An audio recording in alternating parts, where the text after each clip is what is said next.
Bismillahirrahmanirrahim. Selamat bergabung di channel Total Quantum, channel yang khusus membahas kuantum dan seluk-beluknya. Video TQ38 membahas qubit, representasi, dan entanglement. Pada video terdahulu telah dibahas cukup lengkap apa dan bagaimana qubit. Qubit adalah sistem kuantum dengan 2 derajat kebebasan atau sistem kuantum yang mempunyai 2 keadaan. Diilustrasikan oleh gambar berikut, dituliskan dengan simbol yang disebut vektor ket1 atau ket1 dan vektor ket0 atau ket0. Simbol yang diperkenalkan oleh fisikawan teoritis dari Inggris, Paul Adrien Maurice Dirac. Karena itu disebut notasi Dirac. Karena sistem kuantum, maka keadaan umum dari qubit ket-psi itu merupakan kombinasi linear atau superposisi dari ket0 dan ket1 dengan koefisien A dan B bilangan kompleks yang memenuhi syarat normalisasi. Untuk keperluan operasional lebih lanjut diperlukan representasi tertentu. Nah, tetapi sebelum itu dukung terlebih dulu channel ini dengan cara like, comment, share, dan subscribe. Mari kita lanjutkan. Representasi pertama adalah representasi bola Bloch. Bola dengan jari-jari satu. Sistem koordinatnya adalah sistem koordinat bola, maka vektor ket-psi yang warna merah membentuk sudut theta dari sumbu Z dan proyeksinya pada bidang horizontal membentuk sudut pi dari sumbu X. Karena itu A dan B-nya dinyatakan dalam sudut theta dan phi ini. Nah, dengan demikian ket-psi sama dengan ini. Nah, sekarang vektor ket-psi ini bisa berarah ke mana saja, ya. Nah, sebagai contoh, ketika dia berarah vertikal, maka ket-psi itu sama dengan ket0, karena theta sama dengan 0 derajat, pi juga 0 derajat. Atau arah ke bawah, maka ket-psi sama dengan ket1, ya. Ini tetanya sama dengan 180 derajat dan pi-nya sama dengan 0. Nah, berikutnya ketika theta sama dengan 90 derajat, pi sama dengan 0, ya, ini vektornya seperti ini. Terakhir, ketika theta sama dengan pi sama dengan 90 derajat, maka ket-psi-nya sama dengan ini, ya. Nah, selanjutnya representasi untuk ket0 dan ket1 itu sendiri, ya, supaya dapat dioperasi matematikkan, ya. Maka diberikan representasi matrik untuk ket0 dan ket1 seperti ini, sehingga ket-psi-nya, ya, mempunyai bentuk matrik seperti ini. Nah, selanjutnya didefinisikan pasangan dual, ya, dari ket-psi, dan itu disebut vektor bra atau bra-psi, ya. Definisinya adalah sekawan Hermite dari ket-psi. Nah, karena itu ya, bra 0, nah kemudian bra 1 ini, dan bra psi mempunyai bentuk matrik seperti ini, ya. Nah, dengan representasi ini maka kita siap ya melakukan perhitungan demi perhitungan. Pertama, perkalian skalar antara bra dan ket, ya. Pertama, bra 0 kali ket 0, hasilnya sama dengan 1, yang disebut juga braket 00. Kemudian braket 10 sama dengan 0, braket 01 sama dengan 0, braket 11 sama dengan 1. Nah, empat persamaan ini dapat ditulis dalam bentuk kompak. Ket braket IJ sama dengan delta IJ. Delta IJ tidak lain adalah delta Kronecker, itu sama dengan 1 jika I sama dengan J, sama dengan 0 jika I tidak sama dengan J, ya. Nah, kemudian perkenalkan perkalian tensor untuk matrik A dan matrik P. Nah, perkalian tensor dituliskan dalam notasi ini dan definisinya seperti ini. Jadi diperoleh matrik baru ya dengan ukuran yang berbeda. Nah, itu. Nah, sedangkan perkalian tensor untuk dua vektor ket I dan ket J definisinya sama, ya. Jadi seperti ini. Nah, ini perkalian tensor ya dituliskan dalam bentuk ket I ket J atau ket IJ, ya. Nah, notasi paling kanan inilah yang nantinya banyak digunakan, ya. Nah, selanjutnya kita lihat perkalian campuran antara matrik dan vektor. Nah, seperti ini, ya. Nah, kemudian perkalian tensor digabung dengan perkalian matrik biasa, maka di sini juga perlu saya tekankan bahwa untuk perkalian tensor ukuran A dan B itu sembarang, ya, tetapi tidak untuk perkalian matrik. Kalau perkalian matrik A dan B misalkan, maka ukuran kolom A itu harus sama dengan ukuran baris B, ya, itu. Tetapi itu tidak berlaku untuk perkalian tensor, ya. Nah, jadi berlaku seperti ini. Nah, selanjutnya kita review matrik Pauli yang akan banyak digunakan dalam evaluasi lebih lanjut. Bentuk eksplisitnya seperti ini, bekerja pada ket 0, ya, itu hasilnya ini. Lalu sigma 1 bekerja pada ket 1, hasilnya adalah ket 0. Sigma 2 ya pada ket 0, hasilnya adalah I ket 1. Bekerja pada ket 1, hasilnya adalah min I ket 0. Sedangkan sigma 3 bekerja pada ket 0, hasilnya ket 0. Sigma 3 bekerja pada ket 1, hasilnya min ket 1.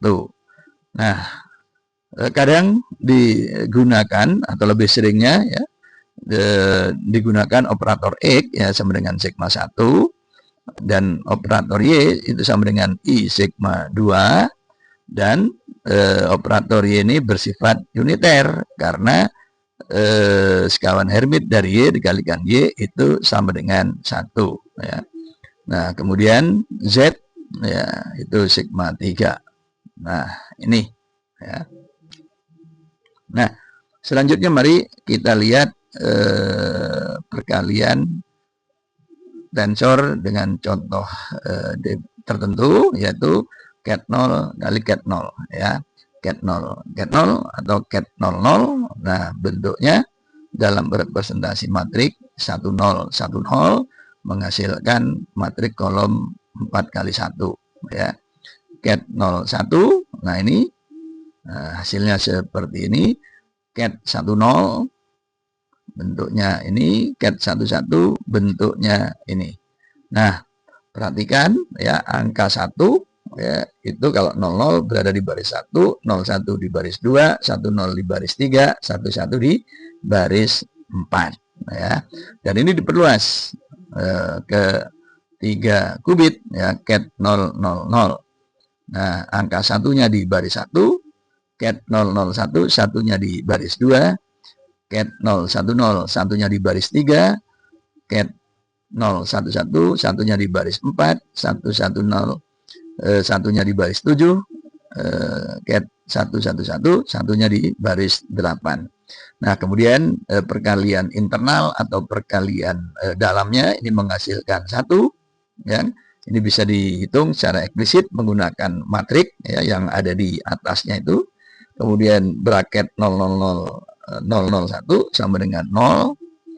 Nah, ini sama dengan 1. Ini sama dengan 0. Ini sama dengan 1. Sama dengan 1. Sama dengan 1. Ini sama dengan 0 ya. Nah, secara umum ya, bracket IJKPQR itu sama dengan delta IP kali delta JQ kali delta KR ya. Dan ini dapat diperluas ke keadaan n qubit ya. Itu. Nah, selanjutnya ya, perkalian campuran ini ya, matrik satuan dikalikan cat 00 ya, diperoleh representasi matrik seperti ini. Nah, berikut ini adalah matrik 1 dikalikan bra 00 ya. Hasilnya adalah seperti ini. Dan ini tidak lain adalah sekawan Hermit dari yang pertama ya. Nah, maka jika kemudian kita operasikan ya, kita lihat ini ungkapan matematiknya ya. Nah, perkalian matematiknya kan relatif kita kenal ya. Yang sebelah kiri itu simbol yang seringkali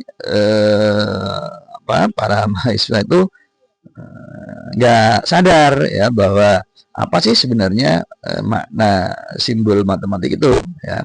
Jadi supaya clear itu harus dinyatakan dalam satu representasi yang kita sudah mengenal baik ya operasinya. Nah, jadi dari bentuk ini jelas ya, setelah kita lakukan ini sama dengan matrik 10 dan ini adalah cat 0 ya.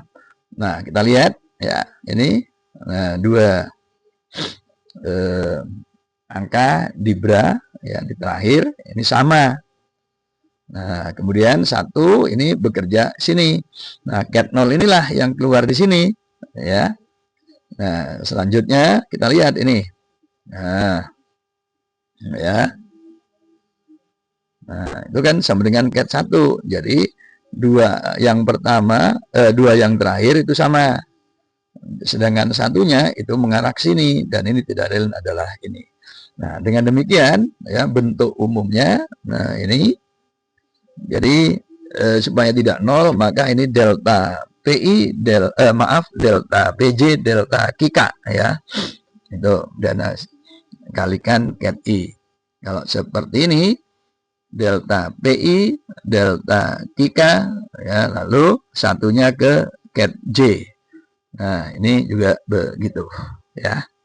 Nah, inilah perkalian skalar ya. Maaf, campuran ya. Campuran jadi di sini. Nah, selanjutnya kita bahas entanglement. Ya, apa itu entanglement? Nah, ini untuk ini terkait dengan 2 qubit ya, keadaan 2 qubit. Nah, keadaan 2 qubit secara umum merupakan kombinasi linear dari 4 cat ya, cat 00, cat 01, cat 10 dan cat 11 dengan koefisien C dan memenuhi syarat normalisasi ya. Nah, itu. Nah, selanjutnya kita misalkan ya, ada cat si A, ya. Jadi qubit tunggal. Nah, dengan koefisien X0, X1, ya. Kemudian yang kedua, ket si B dengan koefisien Y0, Y1, ya. Nah, perkalian dari dua ket ini, ya, ket si A, ket si B, itu akan menghasilkan bentuk eksplisit seperti ini, ya. Nah, jika kemudian kita bandingkan dengan persamaan ket si AB, nah jika diperoleh ya bahwa C00 sama dengan X0Y0 dan seterusnya, maka ket si AB dengan koefisien C00 hingga C11 itu disebut sebagai keadaan terurai, ya, itu, atau separabel atau unentangled, tidak terbelit. Tetapi jika kita tidak dapat menemukan ya X0, X1, Y0 atau Y1, maka keadaan ket si AB itu disebut keadaan entangled atau terbelit, ya. Nah, itu. Nah, selanjutnya mari kita lihat contoh-contoh eksplisit. Pertama, keadaan dua qubit seperti ini. Jadi, jelas kita lihat bahwa C00 itu sama dengan C01 sama dengan 1/2. Ya. Jadi, ini sedangkan C10 itu sama dengan C11 sama dengan 0. Nah, kita proses ya. Nah, pembagian ini itu sama dengan 1 ya, Y0 sama dengan Y1, karena itu sama dengan 1/2 ya. Nah, selanjutnya C11 dibagi C01 itu hasilnya 0, berarti X0 sama dengan 1, X1 sama dengan 0 ya. Nah, itu. Nah, proses pembagian ini dapat kita lanjutkan ya untuk suku-suku yang lain, tapi nanti akan membentuk hasil yang konsisten sehingga kita dapatkan bahwa nah ini ket C1 ya dan ini ket C2 gitu. Sehingga ket C-nya itu merupakan perkalian. Nih ya. Jadi perkalian tensor ya, perkalian tensor. Jadi keadaan terurai ya. Nah, contoh kedua keadaan ini ya, maka ini adalah keadaan terbelit sebab ya, C00 sama dengan C11 sama dengan 1/2, sedangkan C01 sama dengan C10 itu sama dengan 0 ya. Nah, jika kemudian kita proses, kita bagi, diperoleh Y1 bagi 0 sama dengan 0, berarti Y1 sama dengan 0, Y0 sama dengan 1 gitu ya. Nah, tetapi kalau C10 dibagi C11 itu hasilnya sebaliknya. Ya, Y0 sama dengan 0, Y1 sama dengan 1. Jadi ini dua hasil yang bertentangan. Dengan demikian kita tidak mempunyai nilai Y0 maupun Y1 ya. Jadi dari sini saja kita sudah dapat menyimpulkan ya bahwa keadaan ini tidak dapat diurai. Dengan kata lain, keadaan ini adalah keadaan terbelit gitu ya. Nah, itu. Jadi itu cara menjelaskan ya apakah suatu keadaan itu terurai atau terbelit ya. Kita pastikan keberadaan X0, X1, Y0 dan Y1 ya. Nah, itu. Nah, selanjutnya ya kita lihat beberapa keadaan dua qubit. Yang pertama, keadaan seperti ini ya. Nah, jelas keadaan ini adalah keadaan terurai ya dengan ket si A dan ket si B seperti ini ya. Itu. Nah, itu keadaan terurai. Sedangkan kedua, keadaan ini P1 ya dengan satu tanda minus di suku keempat ya. Nah, keadaan ini adalah keadaan terbelit karena keadaan ini tidak dapat diuraikan. Ya, kita tidak dapat menemukan X0, X1, Y0 dan Y1. Nah, selanjutnya ya kita perkenalkan ket C2, ket P ya, maaf P2, P3 dan P4 dengan pergeseran tanda minus ya.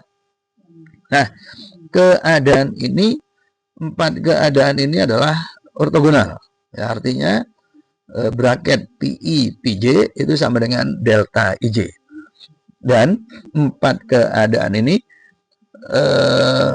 dikatakan pasangan satu kelas ya, atau membentuk satu kelas karena satu keadaan dengan keadaan yang lain itu dapat dihubungkan dengan operator uniter U ya. Nah, ini operator uniter. Jadi sebagai contoh, ket P2 dihubungkan dengan U sama dengan 1 ya, cross X C3 ya, U-nya ini P4, U-nya ini ya. Nah, itu. Nah, kemudian contoh ketiga, keadaan yang lebih apa ini ya, koefisiennya lebih tak teratur ya, ket C1. Nah, ini juga keadaan terbelit ya, karena kita tidak dapat menemukan X0, X1, Y0, Y1. Dan keadaan ini juga mempunyai pasangan C2, C3 dan C4 ya. Dan keempat keadaan ini ortogonal ya, maaf, ini adalah C ya, bukan P ya. Dan juga terhubung oleh operator uniter. Jadi ini satu kelas juga ya. Nah, ini ya. Kemudian keadaan keempat ya, itu berbentuk lebih sederhana ya, seperti ini. Nah, keadaan ini juga sama ya, ortogonal dan juga satu kelas ya, karena dapat dihubungkan oleh matrik uniter ya. Nah, itu. Dan keadaan yang terakhir ini disebut sebagai keadaan Bell yang akan banyak digunakan. Nah, dari contoh-contoh ini kita mempunyai tiga keadaan dua qubit terbelit ya, yang masing-masing mempunyai pasangan yang ortogonal dan juga masing-masing mempunyai pasangan yang satu kelas ya. Tapi kalau melihat dari koefisien-koefisiennya yang berbeda, tentu ini menimbulkan pertanyaan ya. Jadi apa perbedaan dari tiga keadaan tersebut? Yang pertama dari sisi matematik, dari sisi keterbelitan, apakah ada ya derajat keterbelitan? Dari ketiga itu mana yang katakanlah keterbelitannya lebih kuat, begitu? Itu satu. Kemudian yang kedua dari sisi fisis, nah itu seperti apa? Nah, jawabannya akan diberikan pada pembahasan yang akan datang ya. Terima kasih. Kita bertemu kembali di video berikutnya. Salam.